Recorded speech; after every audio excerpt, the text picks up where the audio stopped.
ada berita-berita, wah ini mengaku nabi terakhir Betul, misalnya. betul. Ini kayak utusan malaikat, pernah berkomunikasi langsung dengan malaikat dan sebagainya.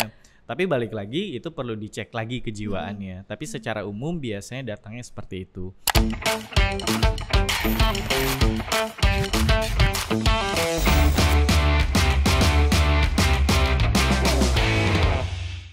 Hai Sobat Klik Dokter, balik lagi di Sebat Seru Bareng Buat Sehat. Jadi di sini aku nggak akan sendiri, dia akan ditemenin salah seorang psikolog yang ada di Klik Dokter.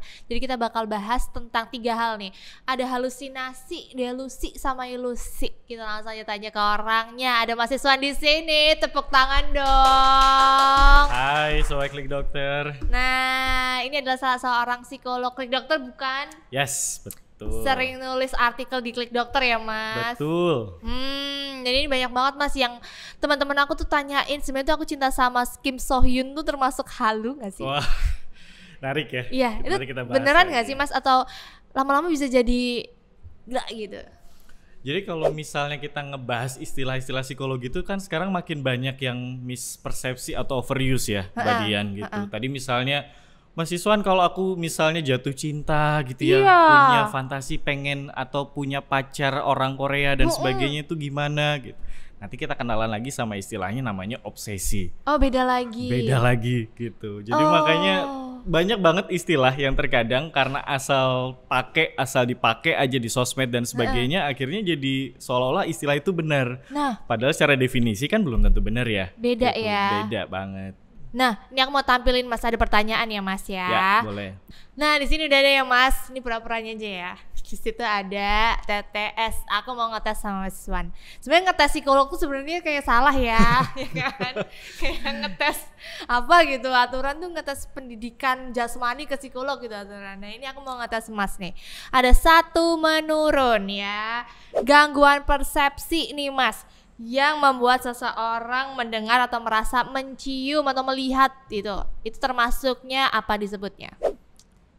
Kalau itu tadi jawabannya adalah halusinasi. Halusinasi. Yes, halusinasi namanya. Nah, berarti kalau misalnya aku ngerasa kayak bau bangke ya, itu termasuk halusinasi. Nah, beda lagi tuh. Halusinasi itu yang membedakannya adalah yang ngerasain itu cuma dia aja, tapi orang di sekitarnya nggak ngerasain. Oh gitu.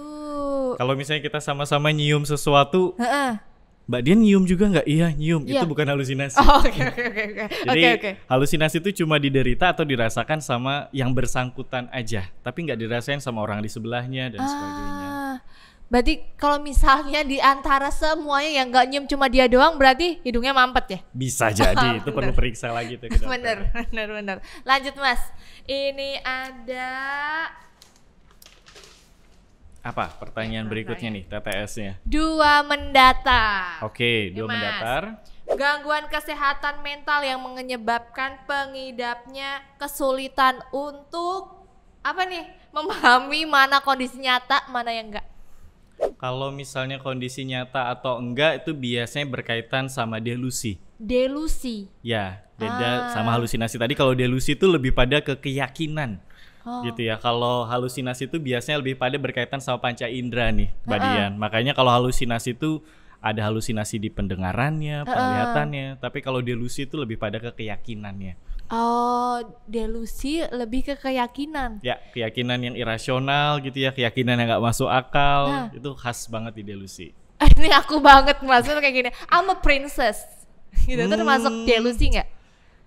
Perlu dicek lagi sih sebenarnya ya, Bener ya? karena biasanya kalau delusi itu salah satu yang paling khas dari halusinasi sama delusi itu adalah biasanya kontak realitanya bermasalah, Mbak Dian. Jadi misalnya sudah mulai kesulitan membedakan ruang dan waktu. Misalnya kalau orang dengan kondisi delusi banget itu ya, walaupun bilang I'm a princess gitu, tapi bisa jadi itu obsesinya aja, keinginannya aja. Tapi kalau udah sampai abnormal atau gangguan, delusi itu bisa sampai di level kayak gini. Aku tuh princess di sini tuh semuanya rakyatku. Gitu. Itu delusi. Itu bisa sampai ada indikasi delusinya. Tapi dia meyakini banget itu. Tapi cuma dia doang yang meyakini. Dia doang yang meyakini. Dan secara realitanya sih enggak ya. Di sini banyak yang ngira-ngira kayak gue kameramen di sini gitu. Enggak. Kalian bertiga di sini ya. Asli nih mereka nih. Iya. Job desk-nya emang kameramen. Bener. Kalau ini Mas, aku pernah dengar namanya ilusi. Jadi katanya kayak orang bisa melihat hantu itu ilusi bukan?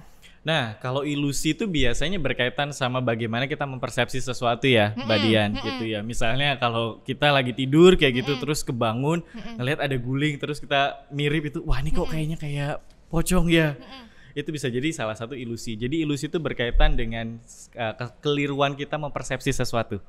Atau sulap, itu kan biasanya juga ilusi ya, ada trik-trik tertentu. Jadi bagaimana biasanya semacam trik yang digunakan untuk mengelabui persepsi kita. Tapi ilusi itu bukan sebuah gangguan psikologis, tapi sebuah kondisi psikologis aja. Kondisi psikologis. Kondisi psikologis saja. Berarti ilusi itu tidak seberat halusinasi dan delusi. Betul. Jadi ilusi kayak pesulap, kalau kita nonton sulap itu kan kita terkesima, oh ini ada perpindahan ini, ada perpindahan itu, kok bisa hilang, itu trik ilusi. Oh, jadi nggak perlu ke bawah di psikolog atau psikiater, nggak perlu ya. Gitu. Oke. Nah terus Mas, kan banyak di sini itu yang merasa bahwa kayaknya gue bisa lihat setan deh.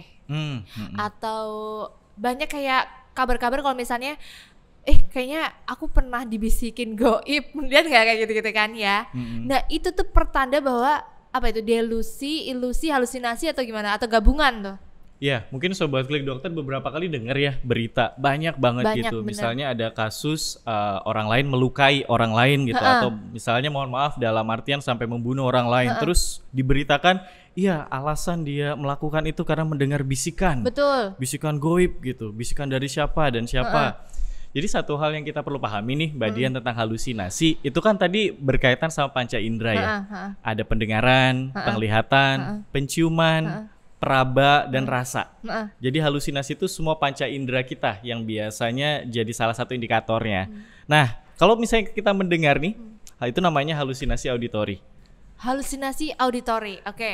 Dan yang paling khas biasanya halusinasi auditori, dan orang itu memang punya kondisi kejiwaan dia bermasalah dan ada kondisi halusinasi auditori, biasanya dua nih Mbak Dian yang paling sering.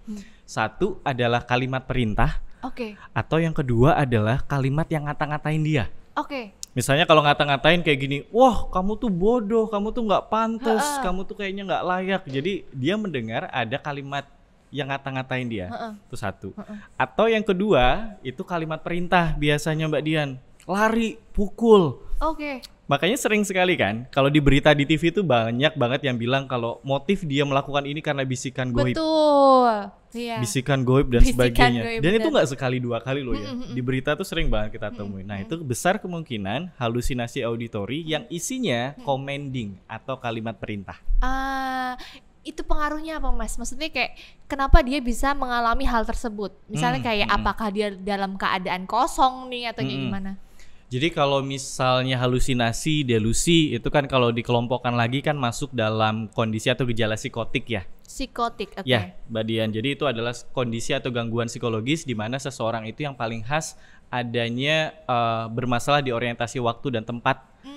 Jadi misalnya dia sudah mulai, kalau misalnya mungkin kalau pakai bahasa awam nih kelihatannya orangnya kayak kosong, konslet ya gitu. Iya bener. Jadi kalau pakai bahasa orang awam ya. Tapi misalnya secara realitanya banyak sekali orang dengan kondisi psikotik, halusinasi atau delusi itu karena stres berat biasanya. Karena stres berat, tapi di waktu yang bersamaan manajemen stresnya kurang kurang sehat. Biasanya sih kalau saya nemuin kliennya adalah yang biasanya mendem masalah nih Mbak Dian. Jadi kesulitan ngomong, kesulitan cerita, dipendem kayak gitu. Dan akhirnya momen dimana nggak tahu lagi harus cerita apa, ngelakuin apa, meledak dalam tanda kutip. Nah ledakannya itu bisa jadi ledakan ke dalam tuh ya, kayak ngedengar ini dan sebagainya. Apakah itu bisa jadi, mohon maaf Mas, gila atau gimana gitu nggak? Kalau pakai bahasa orang awam sih, wah ini orang gila gangguan nih, jiwa gitu. Gangguan jiwa nih, atau yang di jalan sering misalnya, mohon maaf nggak pakai pakaian nih, teriak-teriak, ya gitu. Kalau pakai bahasa orang awam ya. Betul. Gitu. Karena banyak kasus kalau misalnya di kampungku itu bermula dari bisikan-bisikan itu, baru dia mengalami gangguan jiwa kayak gitu. Nah kalau delusi gimana Mas? Itu ada jenisnya kah atau apa? Oke, kalau delusi itu yang paling khas kan keyakinan yang irasional ya. Jadi keyakinannya tuh nggak masuk akal atas dirinya, Mbak Dian. Jadi kalau misalnya ngomongin delusi itu juga ada macam-macamnya nih. Ada beberapa yang pernah saya temuin itu ada yang namanya delusi, itu juga ada bahasa Indonesia nih ya, istilahnya adalah waham. Waham gitu, delusi atau waham. Kalau wahab? Bukan ya. Jadi delusi itu juga ada beberapa jenisnya. Pertama ada yang namanya waham kejar atau waham curiga. Waham kejar, itu curiga. misalnya kondisi di mana dia meyakini kalau orang di hadapannya atau di belakangnya, tetangganya atau satu warga desa atau satu komplek perumahan itu ngejahatin dia. Akan membunuh dia misalnya, akan melukai dia. Jadi tertekan gitu adanya keyakinan irasional yang dia merasa kalau dirinya itu terancam atas lingkungannya. Padahal faktanya nggak ada. Itulah kenapa beberapa orang dengan kondisi delusi ada yang sampai mengurung diri banget, Mbak Dian. Itu bukan introvert ya? Bukan, karena kalau dalam kondisi delusi itu dia melakukan itu karena dia pengen ngelindungin dirinya. Gitu, itu namanya waham kejar atau waham curiga. Jadi kecemasan, ketakutannya berlebihan banget dan dia ngerasa orang lain tuh akan ngejahatin dia. Terus yang kedua adalah ada namanya waham kebesaran. Waham kebesaran. Wah, ini bukan kegedean ya. Iya, pikir kayak waham XXL. Waham XXL itu bukan. Jadi waham kebesaran ini berkaitan dengan adanya keyakinan irasional kalau dia adalah seseorang atau figur yang besar. Misal, dia menganggap dirinya itu Tuhan. Utusan malaikat gitu ya, nabi, raja mana, daerah mana dan sebagainya. Nah, keyakinan itu juga terbentuk, Mbak Dian. Jadi itu masuk dalam kondisi delusi atau waham kebesaran, di mana dia meyakini dia adalah seorang yang besar secara figur. Indonesia sering sekali di beberapa rumah sakit jiwa nih misalnya temuannya adalah ya waham kebesaran, karena kita sangat dekat dengan kultur kerajaan ya. Gitu kan. Kita juga budaya ketimurannya juga dengan keagamaan lumayan kuat. Makanya sering kali ada berita-berita, wah ini mengaku nabi terakhir misalnya.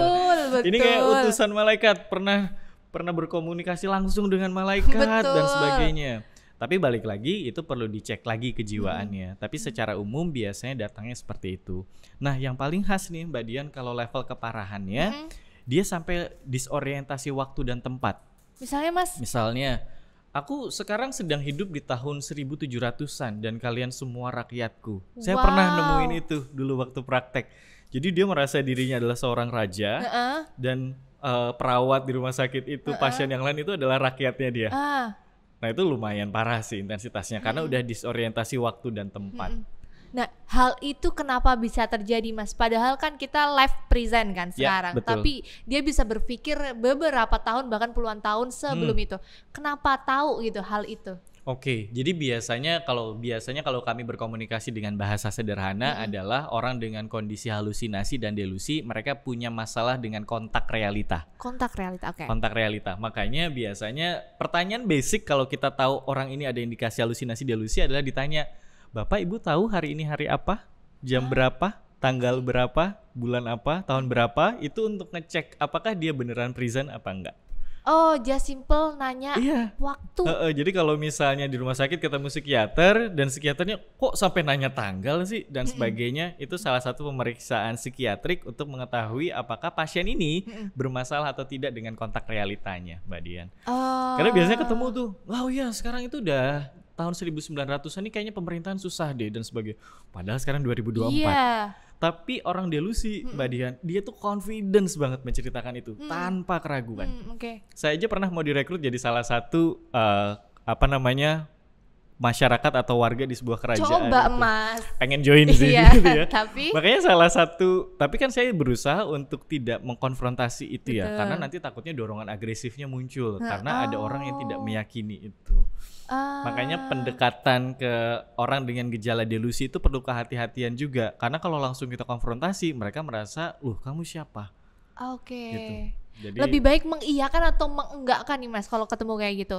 Pertama adalah kita sadari ya kayak gitu. Jadi diiyakan itu bukan berarti kita memperkuat, iya kamu memang Tuhan, kamu memang nabi, itu enggak. Tapi oke. Jadi direspon seperlunya aja. Gitu ya, ya gitu. Takutnya aku kalau misalnya kayak nggak cocok, aneh deh orang ini. Sering banget Mas, aku takut nggak bisa mengendalikan komuk gitu. Betul. Nah terus Mas, kalau misalnya di antara ketiga itu, apakah ilusi juga punya jenisnya?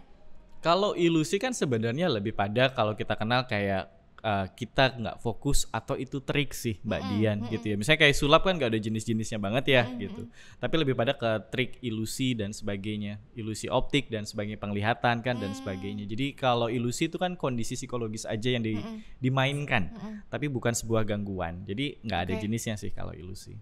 Nah, kalau misalnya 2 itu katanya dari ketiga itu yang paling parah adalah halu dan delusi. Ya, itu masuk dalam rumpun gangguan psikotik.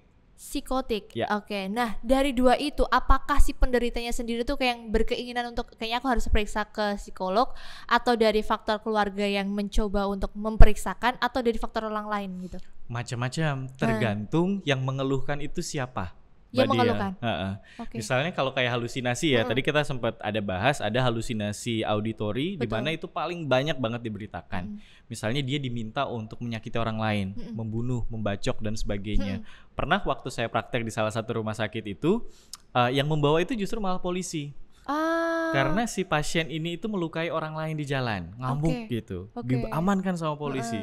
Terus polisinya ini kayaknya ada sesuatu dengan kejiwaannya deh. Akhirnya dibawalah ke salah satu rumah sakit ini, diperiksa. Oh ternyata memang ada halusinasi auditorinya. Dia disuruh untuk menyakiti orang lain. Bisa tuh dari bahkan kepolisian nih. Terus yang berikutnya adalah biasanya orang terdekat. Kok ada mulai keanehan ya? Dia ketakutannya berlebihan, itu juga ada.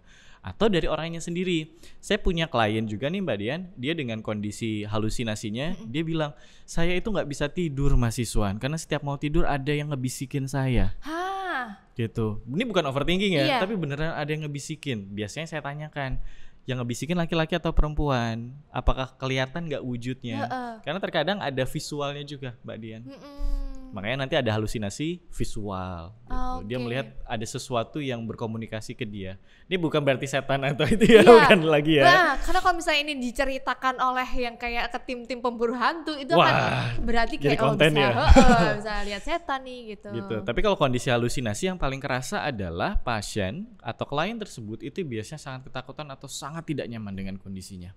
Bukan menikmati. Gitu. Merasa terganggu gitu. Merasa sangat terganggu halusinasi itu. Itu yang paling khas. Sampai mengganggu aktivitas dia nggak Mas? Pasti, pasti ngeganggu. Beberapa klien saya dengan kondisi halusinasi pendengaran nih, Mbak Dian atau auditori, biasanya mereka paling susah untuk tidur. Paling susah untuk tidur atau fokus dalam bekerja, kuliah atau apapun itu. Karena ketika dia berusaha fokus selalu ada bisikan-bisikan itu. Dan biasanya waktu-waktu rentannya itu kan pas lagi sendirian, misalnya kayak malam hari, pagi hari atau pas lagi libur, yang tentunya nggak ada distraksi. Makanya sering sekali beberapa yang cukup historis tuh sampai kayak gini tutup tutup kuping itu jangan gitu. Karena memang semengganggu itu. Berarti halusinasi ini mirip kayak depresi nggak sih Mas? Maksudnya kayak orang tertekan, kayak nggak mau denger gitu. Karena menurut aku kalau misalnya orang-orang kayak gitu tuh mengalami depresi, ternyata ada nama lainnya halusinasi nih termasuknya, gimana tuh? Nah, Mbak Dian pernah dengar sebuah gangguan kejiwaan namanya skizofrenia? Tahu, skizofrenia. Skizofrenia memang salah satu gejala khasnya adalah adanya gejala psikotik nih. Tapi psikotik itu sendiri Mbak Dian itu juga bisa dialami oleh orang depresi. Kalau depresinya udah sangat parah banget, itu tidak menutup kemungkinan juga muncul gejala psikotik itu, halusinasi itu. Skizofrenia ke depresi, jadi skizofrenia ada satu gangguan sendiri, depresi ada gangguan sendiri, tapi psikotik ini bisa muncul di skizofrenia dan juga bisa muncul di depresi. Kompleks ya. Kompleks Mbak Dian. Itu pun harus gimana Mas, kalau misalnya Mas mau periksa aku, apakah aku mengalami halu atau delusi atau ilusi, itu caranya gimana nih pendekatannya gitu? Oke, tadi kan kita sudah pakai satu angle kontak realita. Saya menanyakan hari, tanggal, jam itu untuk memastikan dia masih presence apa enggak. Itu satu. Kemudian yang kedua adalah saya biasanya menanyakan apakah ketika kamu melakukan sesuatu ada yang nyuruh atau enggak. Itu paling enak tuh ya. Ya Mas, ada yang ngebisikin nih, ada yang nyuruh nih dan sebagainya. Satu. Terus yang kedua adalah kamu kalau misalnya lagi ngerasa ngedrop, ada yang ngata-ngatain nggak? Tapi bukan dia dengan dirinya ya, tapi biasanya suara itu bukan suaranya dia. Jadi kayak iya Mas, saya itu kalau misalnya lagi ngedrop kayak ada yang ngata-ngatain saya tuh dari pikiran saya. Dari pikiran dia sendiri.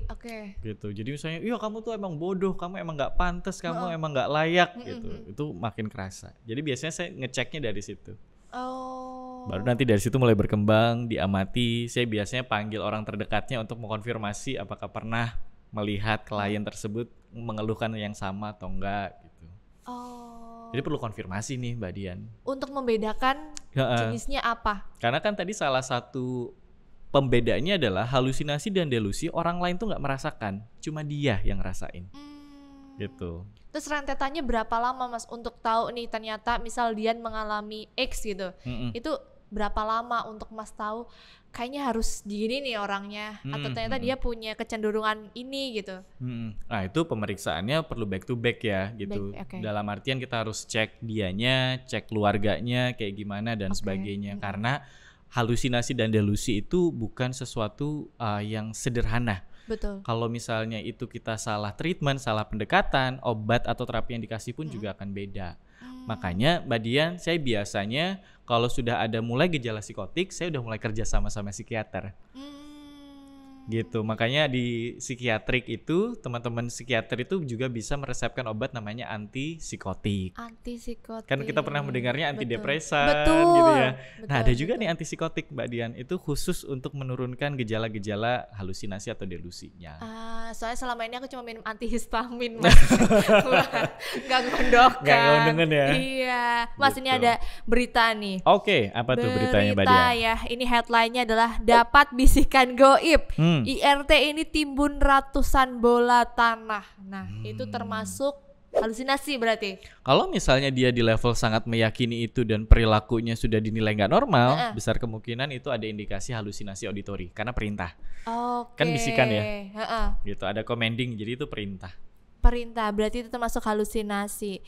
Terus proses pendekatannya gimana Mas? Kalau misalnya dari dia sendiri pasti tertutup dong, kayak pengennya bikin bola tanah terus, tapi tanpa orang-orang sekelilingnya itu kayaknya ada penyerangan gitu kan ya, kadang-kadang kan ya. Itu gimana caranya Mas? Karena banyak tetangga aku yang ada yang kecenderungan kayaknya dia mengalami halusinasi deh kayak gitu. Nah, pendekatannya kan perlu hati-hati ya. Kalau kita terlalu konfrontasi, yang dikhawatirkan adalah orang tersebut jadi ngerasa nggak dipahami. Gitu kan, ngerasa kok nggak ada yang percaya sama aku sih gitu. Makanya saya biasanya kalau di awal-awal itu Mbak Dian, dulu waktu saya pernah ada praktek di salah satu rumah sakit jiwa, saya itu ngikutin alur ceritanya. Misalnya dia cerita, Mas aku tuh dengar suara ini, oh iya suaranya kayak gimana. Jadi antusiasme tuh saya bangun dulu di awal. Karena ketika sudah building rapport, udah connect nih, udah nyambung nih tongkrongannya, obrolannya, baru kita mulai koreksi. Oh ini dirasakannya sejak kapan Pak, Bu gitu. Karena berhadapan dengan klien psikotik, kalau kita langsung konfrontasi, takutnya mereka juga meledak dalam tanda kutip kayak ngelawan balik. Enggak kok kamu nggak percaya sih sama aku? Justru malah pendekatan terapinya lebih susah. Justru kalau agak menariknya, makanya saya dulu waktu di salah satu rumah sakit jiwa itu Mbak Dian, senyum-senyum aja gitu, ngikutin cerita kerajaan ngikut gitu ya, ikut cerita ketuhanan ya ikut gitu. Karena memang salah satu building rapport, membangun kedekatannya harus masuk dulu ke ceritanya mereka.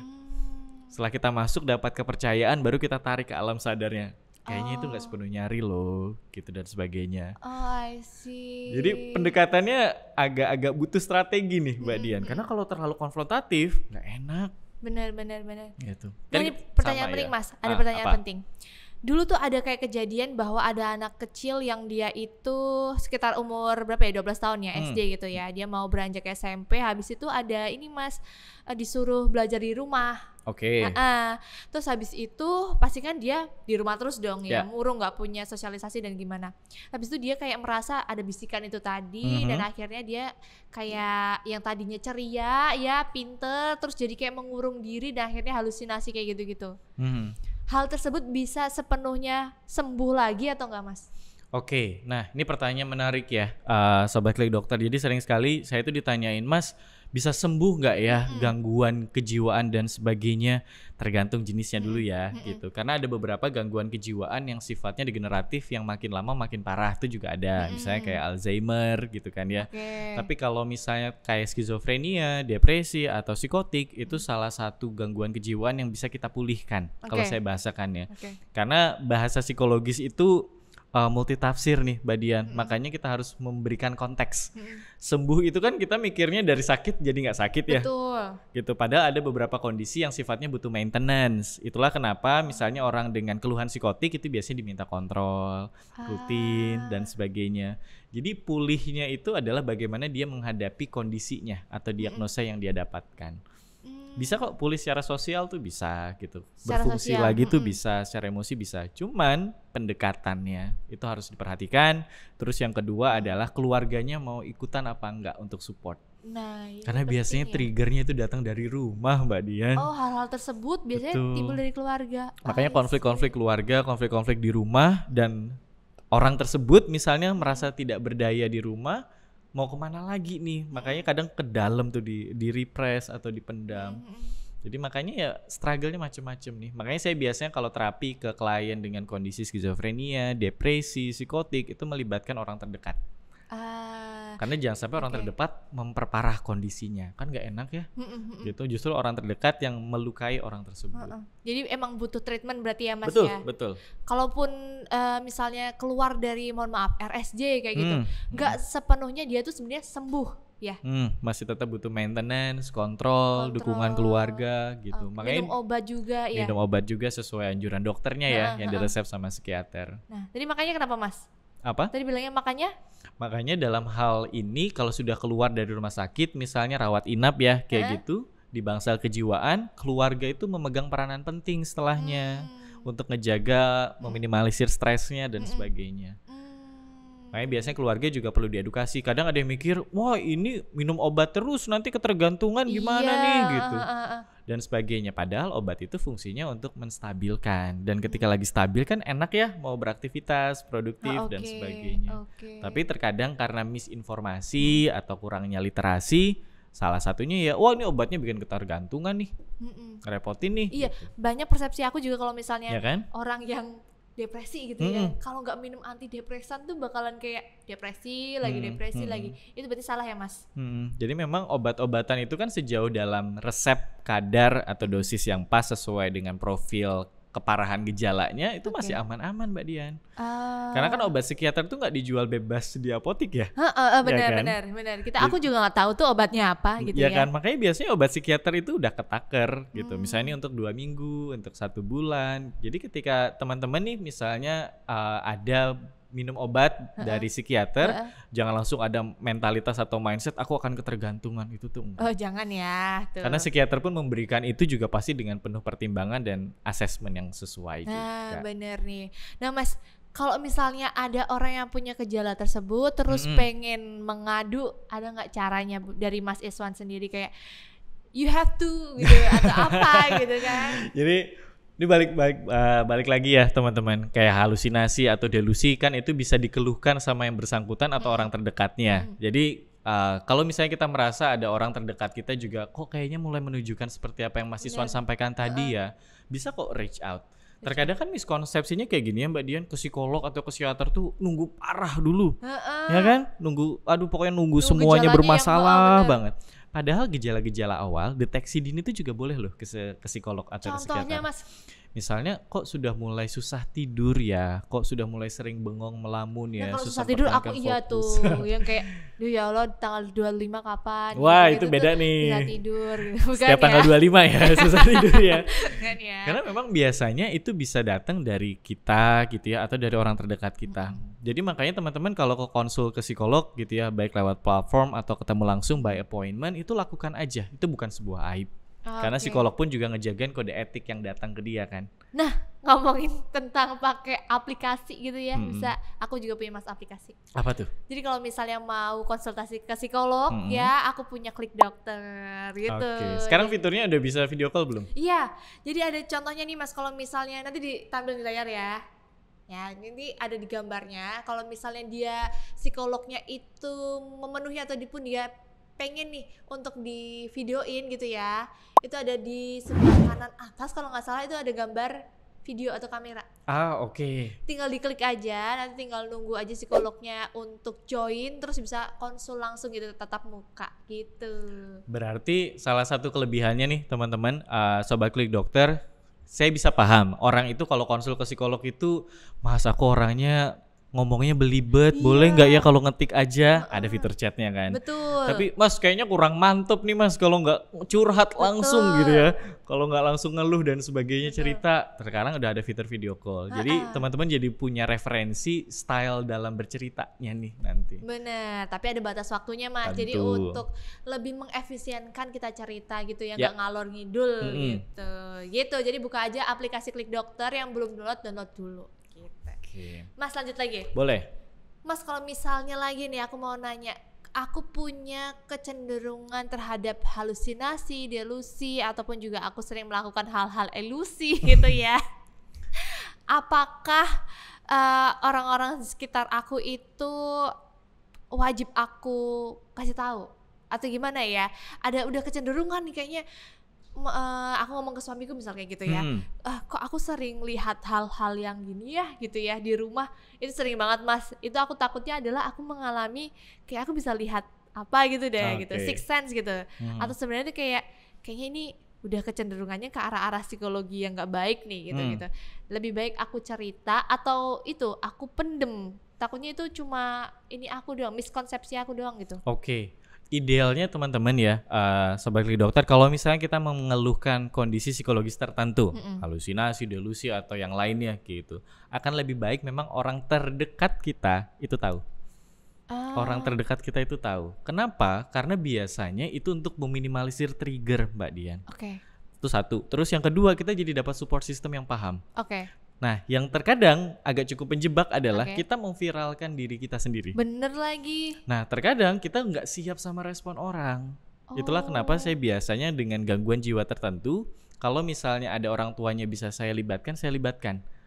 Karena terkadang ketidaktahuan itu membuat salah treatment, Mbak Dian. Jadi kalau misalnya ditanya, perlukah dikasih tahu orang terdekat? Tadi misalnya suami ya, perlu banget.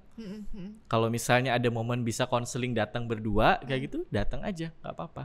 Kalau aku nulisnya di diaries doang itu nggak akan menyembuhkan atau gimana Mas? Ini balik lagi tentang journaling atau nulis diary ya, Mbak Dian, itu populer banget nih sekarang. Boleh aja kita ngelakukan aktivitas journaling, menceritakan keluh kesah kita dalam tulisan, itu boleh-boleh aja. Tapi kalau sampai di level ekspektasinya sembuh atau pulih, kayaknya butuh bantuan yang lebih profesional. Tapi itu untuk merilis emosi, ngurangin ketegangan pikiran, itu bagus. Sebelum aku tutup Mas, aku mau nanya. Psikolog itu juga perlu ke psikolog gak sih? Wah, pertanyaan menarik nih Sobat Klik Dokter. Saya juga rutin check up kok. Karena memang salah satu tantangannya, Sobat Klik Dokter saya izin curhat ya gitu. Boleh. Jadi memang tantangannya adalah, Mbak Dian bisa bayangkan yang datang ke saya nih misalnya, cerita-ceritanya itu sangat emosional. Betul. Gitu kan, cerita-cerita yang cukup deep, dalam, bahkan yang cukup berat lah, kompleks gitu. Saya nggak menutup kemungkinan kalau cerita itu tuh keinget terus di saya. Kadang resep ya Mas? Kadang resep, bahkan sampai bisa ke bawah mimpi. Itu kan cukup mengganggu ya, kayak gitu di sayanya gitu. Itulah kenapa saya sadar diri juga nih teman-teman. Karena saya juga praktisi kesehatan mental, saya juga harus taking care mental health-nya saya juga nih, Mbak Dian. Itulah kenapa saya rutin meditasi gitu tuh satu. Terus yang kedua adalah saya juga punya mentor, psikolog juga, untuk berdiskusi tentang masalah itu. Karena dulu waktu awal-awal saya jadi psikolog, Mbak Dian, ngerasa kan, wah aku simpan semuanya sendiri, ke bawah mimpi. Karena kan ceritanya tuh spesifik banget, ditambah ceritanya dipakai emosi yang lumayan intens kan, marahnya, sedihnya dan sebagainya. Itu, jadi saya juga punya psikolog pribadi, gitu ya teman-teman. Saya tidak malu mengakui ini salah satu cara saya ngejaga mental health-nya saya juga. Terus yang kedua adalah saya tahu kapasitas diri saya sendiri nih, Mbak Dian. Misalnya sehari kayaknya hari ini cukupnya 3 klien aja deh, 3 gitu. Misalnya 4. Tapi kalau misalnya memang kondisi saya lagi nggak fit nih secara mental gitu, kayaknya saya izin nggak buka praktek dulu ya. Ada masa kayak gitu ya Mas? Ada masa-masa gitu. Jadi mungkin teman-teman pernah bilang ya, ada lowest point lah ya. Itu pun saya ketika lagi ada di titik terendah nggak buka praktek. Karena bisa kebayang saya lagi energinya di bawah, ada klien datang energinya di bawah juga, siapa yang ngangkat nanti? Gitu kan. Itulah kenapa saya juga butuh maintenance. Makanya saya nggak underestimate orang mencari bantuan, bahkan hanya perkara, Mas kok aku susah tidur ya, dan dia ke psikolog. Saya malah seneng banget karena awareness-nya oke untuk nolongin dirinya sendiri. Ngomong-ngomong tentang awareness sebelum aku tutup lagi ya. Boleh. Kalau orang sehat kayak aku misal kayaknya nggak ada pikiran mungkin ya, mungkin juga ada pikiran gitu ya. Oke. Kapan nih harus nanya ke psikolog gitu, atau nggak ada apapun aku bisa nanya aja ke psikolog? Oke, skenarionya bisa dua nih. Sifatnya mau dirutinkan. Jadi selama ini kan kita cuma dikenalkan sama medical check up ya, Betul. Mbak Dian, yang beneran kayak kolesterol, tensi dan sebagainya. Bener. Tapi sebenarnya mental health check up itu juga dibutuhkan. Oke. Satu, itu untuk preventif, mencegah sesuatu jadi lebih parah. Terus yang kedua, bisa jadi Mbak Dian untuk memperkuat Mbak Diannya. Jadi kalau saya sarankan ke Sobat Klik Dokter, rutin mental health check up itu juga bagus banget. Misalnya kayak per sebulan sekali Per sebulan sekali gitu, hanya untuk cerita dan sebagainya. Karena bisa jadi ada point of view baru. Atau misalnya, kok aku pengen ngambil keputusan atau pilihan ini ya, baiknya kiri atau kanan. Diskusi, itu bisa ditanyakan ke psikolog boleh, ya? Boleh. Oh, I see. Benar. Jadi bisa dirutinkan gitu ya teman-teman. Mental health check up itu saya rekomendasikan banget. Apalagi sekarang akses ke kesehatan mental itu udah enak banget. Iya, jadi nggak harus yang ngantri berjam-jam. Enggak, teman-teman sudah bisa sesuaikan kebutuhannya. Bener, ada aplikasi itu ya. Itu satu gitu ya. Atau by appointment, itu udah enak banget. By appointment, bener. Jadi sekarang apapun kayaknya bisa tinggal pakai HP ya. Betul. Mau telepon bisa, mau video call maupun chat juga bisa. Betul. Rata-rata klien Mas tuh banyak yang datang langsung ngechat apa nih? Kalau saya sendiri prakteknya tuh online sama offline tuh memang ada, Mbak Dian. Jadi kalau yang offline tuh ada di Jakarta, kalau yang online ya siapapun yang nyantol ya, gitu ya. Tapi online pun saya juga ada video call, ada telepon juga gitu. Karena saya tahu Mbak Dian, sekarang itu orang itu pengen layanan itu juga efisien kan, gak cuma efektif. Karena misalnya keterbatasan waktu, after office hour tuh sering banget saya dapat. Karena misalnya teman-teman di Jakarta kan, kerja aja udah capek ya. Bener Mas. Terus nyari waktunya kapan? Berdiri aja capek, commuting stresnya tuh kenceng banget. Terus kapan ya Mas? Ya kadang saya juga open kalau dalam kasus-kasus tertentu di jam 8 malam startnya. Karena itu saya nggak apa-apa ya? Maksudnya karena sudah by appointment kan. Okay. Karena sudah by appointment, jadi sama-sama meluangkan waktu. Makanya dengan adanya aplikasi atau platform di Klik Dokter itu sangat membantu teman-teman untuk manajemen waktunya. Bener Mas. Kemudian yang kedua, yang paling enak adalah dari adanya teknologi dan pandemi. Teknologi, si pandemi efisiensi itu enak banget. Iya benar. Saya baru kerasa ada konseling online tuh semenjak pandemi, teman-teman. Iya, aku juga baru tahu Mas. Jadi itu enak banget. Bener, gak perlu keluar rumah. Itu.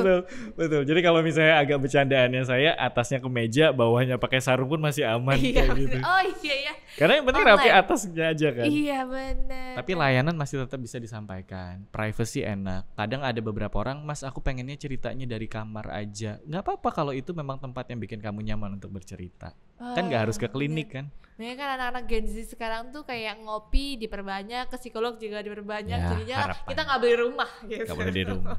Gitu. Oke Mas Iswan, terima kasih udah datang di Sebat. Aku baca dulu ya. Buat sehat. Ini kali pertama aku bareng sama psikolog, ternyata seru-seru juga ya. Kayaknya apa aja itu bisa dikulik gitu dari psikologi atau kesehatan mental. Mungkin nanti aku akan ngobrol lagi, kita akan ngomongin apa ya Mas yang enaknya tentang kesehatan mental ya. Boleh, mungkin keresahannya teman-teman bisa dituliskan di kolom komentar gitu ya. Nanti biar dari Mbak Dia dan tim Klik Dokter, ini kayaknya trennya lagi kemana ya? Apa yang lagi menarik ya? Karena banyak banget yang komen tentang kalau aku nggak bisa tidur itu artinya apa ya dok? Gitu. Banyak yang salah nggak Mas manggil Mas dokter? Ya sering panggilnya dokter gitu ya. Ya bener bisa ngomong Mas ya. Bisa. Kak boleh ya. Gitu. Kadang ada beberapa momen kalau dapat kliennya remaja anak-anak dipanggil Om juga bisa. Gitu. Jadi tidak ada sapaan psikolog Iswan itu tuh enggak, jadi bisa Kak, Mas, Om, Pak gitu macam-macam deh, senyamannya aja. Se-casual mungkin ya. Se-casual mungkin aja. Oke, kalau gitu aku Dia dan juga Mas Iswan pamit, sampai jumpa di Sebat berikutnya. Bye. Tepuk tangan dong.